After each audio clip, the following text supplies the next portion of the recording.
Central S300 overview. Alright, here on the right hand side we have a terminal to connect 24 VDC as it's done at the moment, and in this device the polarity is completely irrelevant. You can change the polarity.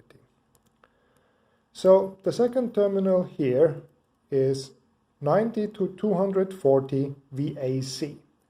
Now if you connect that, of course that's also polarity free, but please also connect here the protective earth. Generally the S300 has a second grounding possibility, an external grounding here underneath the screw for the chain. Continuing here on the connection area, after the VAC connection is followed with two relays, solid state relays with A, common and B.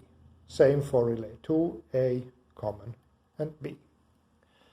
On the other side we have here the milliamp output signal. Then we have a RS485 with a Modbus and a second RS485 with Syntrol protocol. Both can be run in parallel and terminated here on this red block. One is for the Modbus with the Modbus protocol, 2 is for the Syntrol protocol. And here on the end we have a milliamp input terminal to read the milliamp of a flow measurement. Then in the middle we have a display, 7-segment display with a point as a separator after each digit.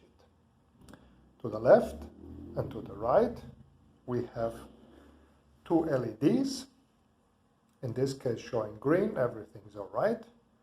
They can change the color to red and also blink. Underneath the display we have 4 buttons to enter and change the display scale and the different parameters. On the top right here is the auto setup button, and here on the bottom we have a USB connection. That's about for the overview.